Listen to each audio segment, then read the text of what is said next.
Good morning students. आज का topic है तत्पुरुष समास। कौन सा समास है? तत्पुरुष समास। अव्ययी भाव समास मैंने आपको अच्छी तरह से समझाया। अब आपका तत्पुरुष समास चल रहा है। देखिए तत्पुरुष समास क्या होता है। अव्ययी भाव समास में प्रथम पद प्रधान होता है और तत्पुरुष समास में दूसरा पद प्रधान होता है। देखिए तत्पुरुष समास से प्रायेण उत्तर पदार्थस्य प्रधानता भवति। उत्तर पद यानी कि दूसरा पद राज्ञ पुरुष है और ये तत्पुरुष समास में विभक्तियां आएंगी द्वितीया से लेकर षष्ठी तक। राज्ञ पुरुष है। राज्ञ में देखिए कौन सी विभक्ति है? षष्ठी। षष्ठी है। राज्ञ में षष्ठी विभक्ति है। राज्ञ पुरुष है। राजपुरुष है। राजा का पुरुष। अत्र उत्तरपदम पुरुषः अस्ति तस्य एव प्रधानता अस्ति। राजपुरुषम आनीये इति उक्ते सति पुरुष एव आनीयते न तु राजा। यहाँ देखिए इसे हिंदी समझिए। तत्पुरुष समास में प्राय उत्तर पद की प्रधानता रहती है। जैसे राज्ञ पुरुष है, राजा पुरुष। यहाँ उत्तर पद क्यों कौन सा है? पुरुष है।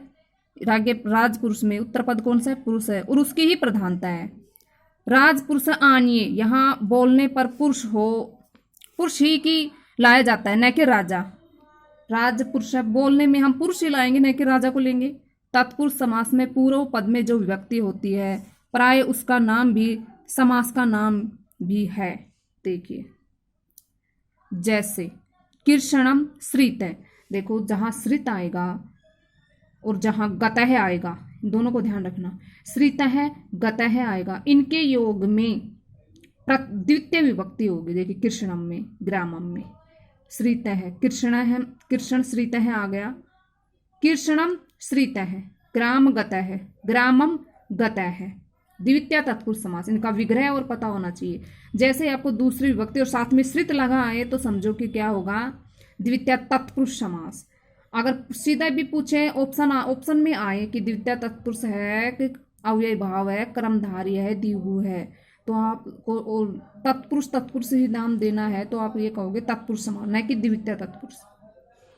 कृष्णम श्रितः है, कृष्ण श्रितः है। ग्रामम गतः है, ये तो विग्रह है और ये समस्त पद है। ये क्या है मैं लिख देती हूँ। देखो ये विग्रह है,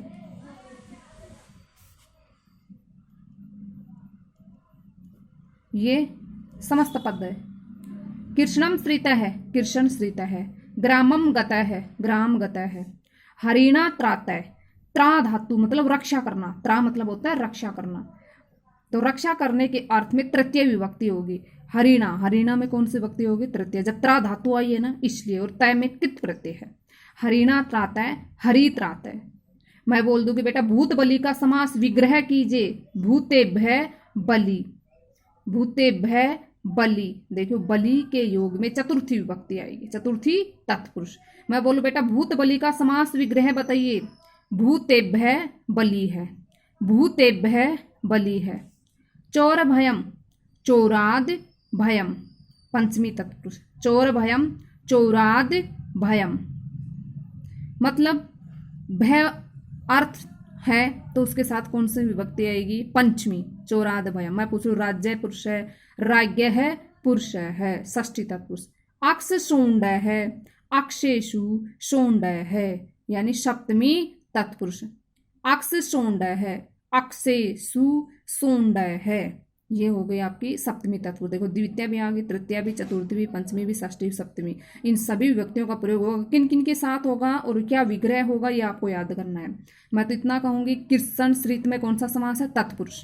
ग्राम गतः में तत्पुरुष, हरि त्रातः में तत्पुरुष, भूत बलि में तत्पुरुष, चोर भयम में तत्पुरुष।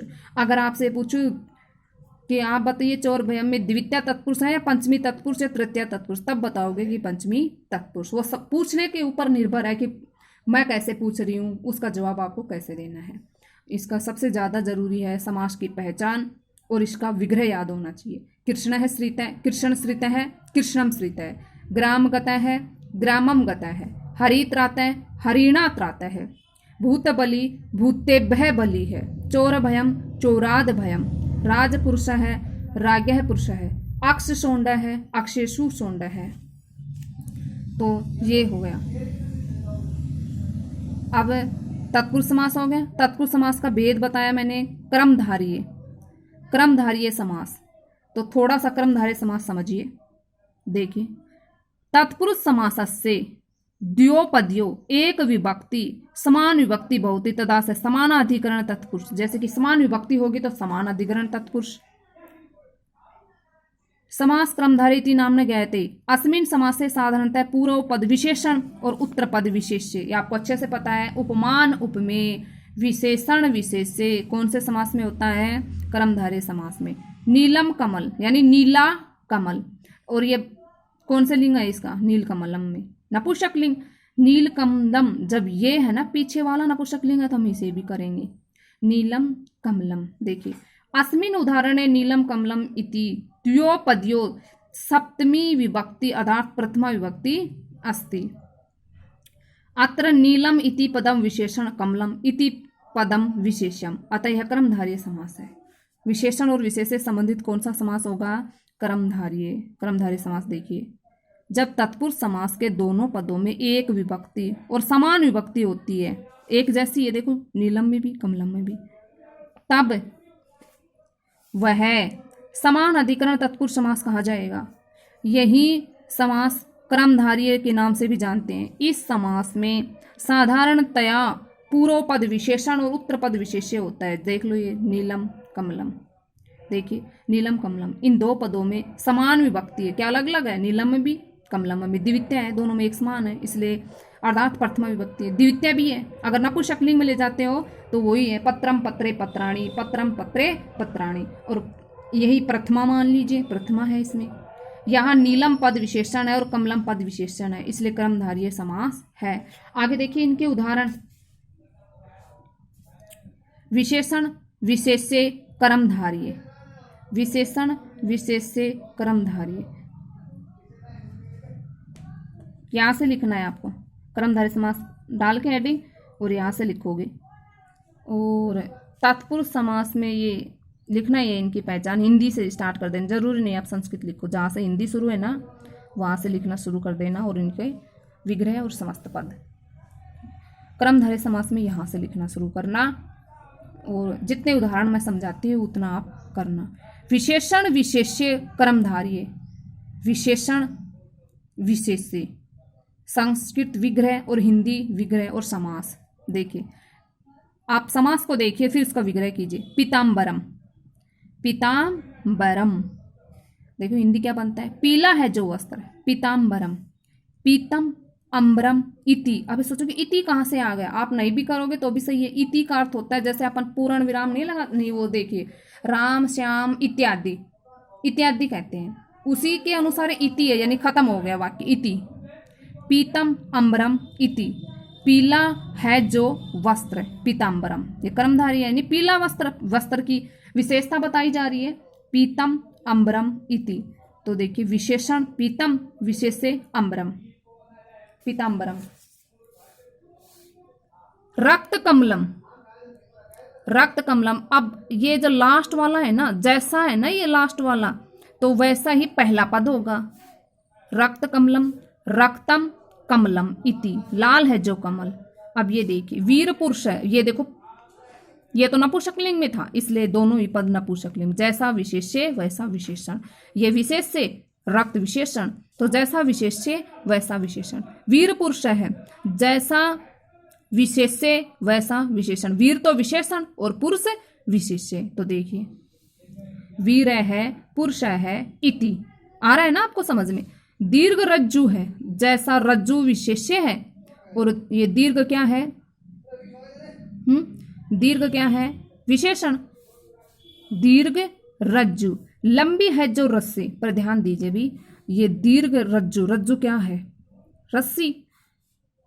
लंबी है जो रस्सी, तो हम इसको दीर्घ करेंगे स्त्रीलिंग में। दीर्घा रज्जु है इति। यहाँ पे जो समस्त पद बना तो इसलिए दीर्घ उचित नहीं रहता है, यहाँ दीर्घा रज्जु हो जाता। कुराजा, कु का हम कुत्सित करते हैं, कु का हम क्या करेंगे? कुत्सित। राजा, अब जब आप देखो राजा का शब्द रूप पढ़ते हो। जब राजा अपने मूल रूप में होता है क्या विसर्ग लगता है? नहीं। तो राजा कुत्सितः है राजा, कुत्सितः है राजा, महान पुरुष।